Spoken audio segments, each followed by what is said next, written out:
body adapts and you get fitter. So ideally, here's your pre-training. This person was back to their pre-training level in 36 hours. Then, by 72 hours, they had adapted. Okay? And their fitness level had improved. Now, ideally, when should the next fit training session be? Well, there's the first training session. Ideally, the second training session should be here, the second hard training session. The next session should be here. And eventually, you see this gradual, progressive improvement. Now, there's a lot of trial and error here. This is as much an art as it is a science, but that's the theory behind what we do. And your fitness level gradually improves. The problem is if you do not get recovery, you're not going to give the body time to recover back to baseline, never mind adapting, and this is what happens. So here's an individual who goes out and exercises, and before, ideally, you want the next session to be up here. But if we do a session, even before, this is back to baseline. If we give them another training session here, look what happens. Goes back up, we do another session before they recovered, and this is a classic example of someone who plays, say, in a basketball team, a rugby team, a Gaelic team, and also an athletics team, and they're playing with multiple sports at the one time, and every coach wants you to train, but the problem is, you're not doing yourself or any of the teams any favours, because you're not giving your body time to recover or to get the benefits, the fitness benefits from the training session. This is a muscle here. This is a cross-section of a muscle. And if you overtrain and don't give yourself enough time to recover, the muscles start to break down. And inside, this is an example here. Here's a muscle here, as you can see. I don't know if you can see it that well here, but the white in here, you've broken down the cell membrane. And something leaks out. There's an enzyme that leaks out of your blood, and that enzyme is called creatine kinase. So if you train very hard and don't take appropriate recovery, even the training itself will cause muscle damage. And that's the reason you need recovery, to get back to baseline so your muscles can recover.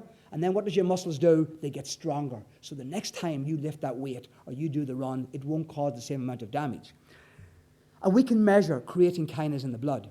Now, I'm the manager of the DCU Sigerson football team for a number of years. And a few years ago, we did a study where our team had to play 2 games in 4 days.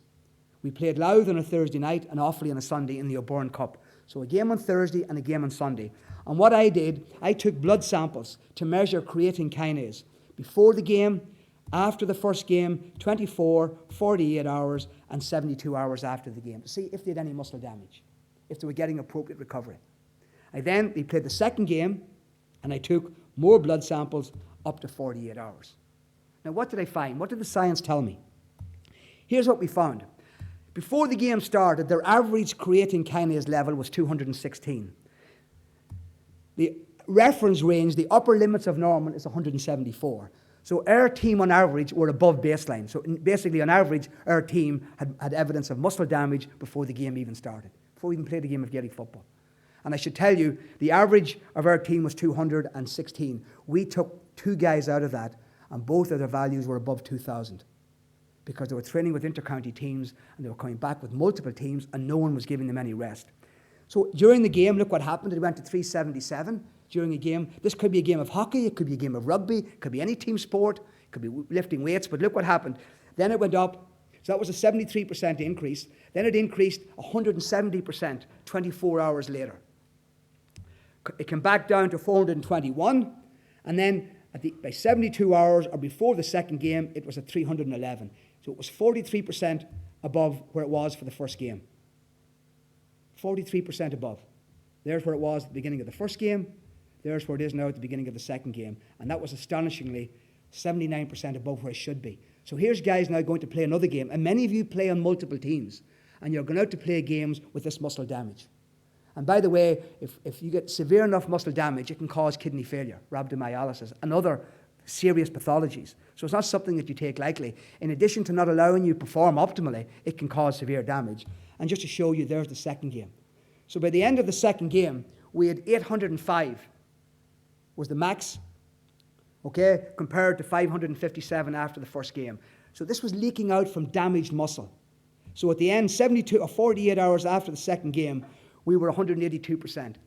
And most of those guys would have to go home on a Tuesday night, train with their county teams, come back to me on a Thursday, go home with their county on a Friday, and many of you have the same problem. This is how we're starting to use science to allow us to figure out who needs recovery, who can get optimal recovery. Now, when you damage your muscle, you have to repair that. How do we repair it? are white blood cells. So white blood cells go to the area where you have the muscle damage and they repair that damage. But what happens if your white blood cells are down repairing that damage and you happen to shake someone's hand who has an infection? And your white blood cells are down clearing up damaged muscle instead of fighting infection. You become what's called immunosuppressed. Your immune system can become suppressed and you have an increased likelihood of getting an opportunistic infection. And we also measured the white blood cells of our players. And as you can see, it went up during the game, but after the game, particularly 48 and 72 hours after the game, on average, our team were immunosuppressed. The white blood cells were below normal. So there was a greater likelihood that our players would pick up an infection because they weren't getting recovery. So the first message I want to give you all today about science, what we learn from science, is that recovery is underestimated, and you will not get the benefits of the training itself unless you get appropriate recovery. To give you a few examples of what can happen from a musculoskeletal perspective, and these are all MRIs or X-rays from people between the ages of 13 and 16. The first one, this is osteitis pubis. This person had bilateral groin pain. And if you take a look at this image, you can see the shafting of the bone here. You can see that there should be very, very normal. And you can see it's very fluffy. And what happened here, this is erosion of the pelvic bone. Okay? There was repetitive traction of the groin muscle due to overuse. And basically you get damage there. And if you take a look down here, this is the epiphysis. This is the growth plate. This growth plate hadn't fused. This is an immature bone. And that little area there, this is an immature bone, and too much demand and load was placed on that bone. Here's another individual who was a rugby player, developed a hole in his pubic bone from the degradation of the bone because there was too much stress being imposed on an immature skeleton. Here's another person here whose adductor muscle, that's the muscle you use for kicking, okay? The muscle had torn off the right side. See that little dark spot down in there? Let me get this mouse here. Here we are. That little dark spot there, the muscle had actually pulled off the bone because there was too much of a demand and there was no recovery. And finally, here's another one here where the part of the bone from where the thigh muscle attaches to the pelvic bone, okay, that bone was pulled away. So both from a physiological perspective, but also from a musculoskeletal perspective, the message from the first part of my talk today is don't underestimate the importance of recovery, because your body adapts during recovery and you get fitter. And if you don't give it appropriate recovery, you're going to end up with a very, very short career because of overreaching, overtraining, or burnout and severe musculoskeletal injuries. And unfortunately for us all, if we don't continue to train, you lose it. You can't store your fitness for the rainy day. You only get the benefits as long as you continue to exercise. So without training, we lose those adaptive responses and we lose our fitness. Now, there are lots of technological advances currently that allow us to monitor training. You're all familiar with heart rate. There's also shoe implants now being put into shoes, these super thin pads, and we can measure lots of force and pressure, et cetera, in our shoes. But what's unique now is we can take all of these tools. We can measure heart rate, respiratory rate, your breathing rate. We can measure your activity levels using accelerometers. We can measure the lactate in your blood using these small portable analyzers. We can now even measure sweat, the composition of your sweat, the electrolytes. So when you go to take a drink at halftime during a game, you get the drink that's appropriate for your electrolyte, for your sweat, or the concentration or the volume of drink. And we can also measure caloric expenditure. But the big advance is all of these sensor technologies are now being put into apparel. And they're innocuous. You cannot see them. So within 5 years, when you buy a shirt, in that shirt, all of these sensors will be embedded in the material. You won't even know that you're being monitored. And this will allow exercise scientists to be able to monitor the degree of overload and the degree of recovery, which is a huge advance. And it takes a lot of the guesswork out of training. And a lot of this work goes on in DCU, in our National Sensor Centre. So basically, these are compression shirts, and they're fitted with lots of electronic sensors, and you're being innocuously monitored. Just to give you an example, I'm going to finish this section now, about training, just to show you what science can tell us about training. This is a guy called Martin Jabala, and he works in McMaster University in Ontario in Canada. And he did a study where he compared high-intensity interval training to endurance training. So basically, they did 6 training sessions in 14 days. 6 sessions altogether. Okay? The group that did the high-intensity training, they cycled on a bicycle flat out for 30 seconds. And then they took around 4-minute recovery. And they did that 4 to 6 times. That was the session. The other group went out and they exercised for 120 minutes. Now, which group do you think improved their fitness the most? The group that trained 4 threes, 120 seconds, or the group that trained 120 minutes? What do you think? 120 minutes, maybe? Yeah, probably, I would say that. So here's the group. They trained 120 minutes. The other group, the average session, they trained for 20 minutes, 27. That included the recovery time, and the actual cycling was 3 minutes. So each session was 3 minutes or 120 minutes. So if you over the 6 weeks, the group that did the endurance training trained for 630 minutes. The other group, and that's 10 and a half hours. The other group in its entirety trained 2.5 hours. Of the 2.5 hours, 15 minutes was exercise. So you're comparing 15 minutes of exercise to 10.5 hours of exercise. And he wanted to see, was there any difference? Well, he did an endurance. He put them on a bicycle and got them to exercise to exhaustion. And lo and behold, both groups improved the exact same amount. That 15 minutes of high-intensity interval training was identical to 630 minutes or 10.5 hours. And he took muscle biopsies and he looked at markers of mitochondrial biogenesis and all the things that we look at, and there was no difference in the two groups. And a number of studies have replicated this in cycling. One of my graduate students just finished a study on Gaelic football players, and he did a 6-week running program. No one has ever done it with running. He took a group of club-level Gaelic football players, and he got them to train for 6 weeks, either doing high-intensity interval training or doing endurance training. And here's what he found. This is their VO2 max. That's that important measure that we measure of your aerobic capacity. So this is before training in the high-intensity group. This is before training in the endurance train group. And as you can see, the high-intensity group improved. They went from 52 to 56, and these guys went from 52 to 56.4. They had the exact same increase. But let's look at the amount of time that they trained. The endurance Gaelic footballers trained 840 minutes. The guys who did the high-intensity training trained 374 minutes. Of that 374 minutes, 88 minutes was exercise. 10% of the time that the other group did. And they had the exact same improvements. Now that's using science. And we have used this information with DCU. I've been involved with Dublin for the last 4 years, and we use that information to allow our players, because instead of training for an hour and a half, our trainers came out, our players, their average fitness session was 16 minutes in duration. That's using science to maximize our time. So, what is physical fitness? We'll go into the health domain now. Physical fitness is a set of attributes that people have or achieve which relates to their ability to perform physical activity. There's a big difference when we look at fitness for health versus fitness for sport. They're very different. I have talked to you very briefly about fitness for sport and how we assess it and what we do, and it's very complicated.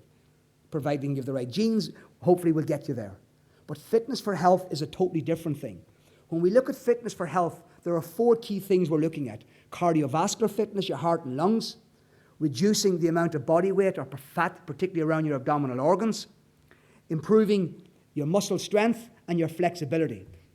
And health-related fitness are directed towards optimizing health. And basically, we want to ensure that you can perform activities of daily living. I have done studies both in the United States and in Ireland with kids your age, whose average weight was 18 to 22 stone, who could not walk up a flight of stairs, not one flight of stairs, because they didn't have the functional capacity to do it, because of their inactivity and their diet. So don't think it cannot happen. And the second part of this talk, I really want to impress upon you, the earlier you live a healthy lifestyle, the earlier you adapt a healthy lifestyle and you're physically active, the less likely you're going to get chronic diseases. And that's why we are physically active, to reduce the likelihood that we're going to get chronic diseases. And at all stages in life, okay? Because the problem right now is that's how Ireland functions. You get rewarded in Ireland today if you get sick. Why? Because you can get to see a consultant. If I walked in to see a consultant in the morning in Ireland and said, could you do a stress test, a preventative test to see, make sure the batteries, just give me a bit of an MOT there, they'd laugh at you. They'd tell you to come back in a year when you're sick. But if I had heart help, if I was overweight, if I was diabetic, I can get to see a consultant, because our healthcare model is a disease-based model. I believe we've got to reward people for being healthy and have a health-based model of fitness and get away from prescribing drugs. Because now the next big thing in America is they want to develop a poly pill that you will all take in the morning that will have a medication in it. You take it with your cornflakes. And it's there so that to lower your cholesterol, to make sure that your heart doesn't get up too high. It's got 4 different ingredients in it. That's what they want you to do. Guys, there's no exercise like medicine. There's no drug in the world can do what exercise can do for your health. You would have to take 50 drugs to do what exercise can do, and I'll show you why. And at any stage in life, from being a child, through your teenage years, through your middle life, all the way to old age, exercise is extremely important. And even in the frail elderly, exercise. I did a study a number of years ago in Boston, and the average age of the participants was 94, and I put them on a strength training program. Now, if I walked into a GP in Ireland and said, I'm going to put a 94-year-old on a strength training program, he'd commit me to St. Pat's. Tell me he was a lunatic. Those people who we did the program, there were 12 of them were women. Before the study started, none of those women could get up off a seat to go to the bathroom. 8 of the 12 were able to do it by the end of the study. Do you think that didn't affect their quality of life? That just being able to get up of a chair to go to the bathroom. At any stage in life, regardless of what it is, exercise has a hugely important role. This is a Pima Indian, an Amazon Indian. And his contemporary in Western contemporary society, Joe Bloggs, there's Joe. Now, does Joe and the Amazon Indian have anything in common, do you think? Well, in fact, 99% of their DNA is identical. Believe it or not. Thank God for that other 1%. 99.9% of their DNA is identical. Where did that DNA come from? Our forefathers were hunters and gatherers. If you could not hunt and gather, you did not survive. We have inherited genes from people who were hunters and gatherers. And in order to get food, they had to hunt. They were physically active. So our genes have evolved to support a physically active lifestyle. And for the most part, they've remained unchanged for the last 10,000 years. Our genes require physical activity to be healthy. That's the Maasai tribe. David Rudisha, the guy that won the Olympic 800 meters, the guy I showed you, that's his tribe in Kenya, the Maasai. That's the way they still live. So it's not as though, in fact, it's not, this is the space station. And as you can see, the guy has a weight holding him down. You can see the weight because he's in zero gravity. The weight's holding him down so he can actually run on the treadmill. Exercise is important. And if you even look, in my generation, I can remember making the hay like this. My dad owned a farm. I can remember taking in the turf. My first Ulster final I went to in 1966 in Belfast, down played Cavan. And the day before, I went out to the bog with a friend and took in the turf on a donkey. 1960. That was in my lifetime. And guys, I'm not old. Don't think I'm old now. I'm a young, handsome 24-year-old, okay? So don't think I'm old, okay? So this is in the current generation of people living in Ireland. When I grew up, we played on the streets. We played football out in front of my dad's pub. It just doesn't happen anymore. In fact, modern technology is making it difficult for you to be physically active. We are engineering activity out of our lives. And the problem is that kids, particularly your age, are becoming inactive at a very, very young age. And the consequences, this is a fitness center in the United States. Here's the escalator here. Here's the stairs. They're going in to do a workout and they're taking the escalator. We'll do anything rather than to be physically active. And the problem is, if we're not physically active, it results, and the clearest manifestation that we have is obesity. But the problem is, that's the outward sign. You folks can't look inside, and I'm going to show you what happens in your arteries right now for those of you who are physically inactive. That's the outward manifestation of a poor lifestyle, inactivity, and a poor diet. So basically, our genes have remained unchanged, and because we don't get physical activity, these diseases cost 70% of the healthcare budget in Ireland is used to look after these diseases. And all of these diseases are lifestyle-mediated diseases due to inactivity and diet. And the guy that really first discovered this and really started this was a guy called Jeremy Morris. He was a physician in London. In the 1950s, he did a phenomenal study. The old double-decker buses, before your time, used to have a bus driver and a bus conductor. And what he did was, he measured the incidence of heart disease in the bus driver and the bus conductor, because the bus conductor had to walk up and down the stairs all day taking the fares, and the bus driver sat on his backside and just drove the bus. And what did he find? He found that the bus conductors had 30% lower heart disease because they were physically active. He also measured the waist circumference of their uniforms. Lo and behold, the conductor had a smaller waist than the driver. That was the first study that really showed us there was a link between just regular physical activity, not sport, but just being physically active, and a risk for chronic diseases. This is a famous study that resulted in a paradigm shift. And if there's one message I want you to get from the health component of today, it's this. This was a study done in Texas in the United States. And they took people who were coming in for assessments before for jobs. So they came in, it was an interview process, and part of the interview, you had to go through a clinical stress test. And they took something like 27,000 men and women. So these are the women and these are the men. These are the so they measured their aerobic capacity. These are the high-fit women, these are the high-fit men. Compared to women who are high-fit, if you were inactive, you were 4.5 times more likely to die from all causes because they followed these people for 30 years. If you were a male and you were inactive, you were 3.5 times more likely to die from all cause. But the take-home message from this study was here. Take a look here. These are the people who are moderately active, went out and walked 20 minutes a day, maybe 25, 30 minutes a day. Look at their risk. Their risk was significantly lower compared to those who were totally inactive, and it wasn't that much higher compared to people who were extremely fit. So the message here is, if you do a little bit of exercise, it's going to reduce your risk for all-cause mortality, for dying from all causes, dramatically.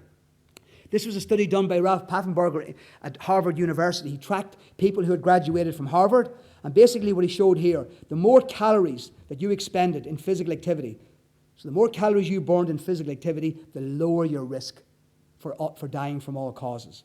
This was a study, and the reason I show you this, these were people who were at risk for developing diabetes.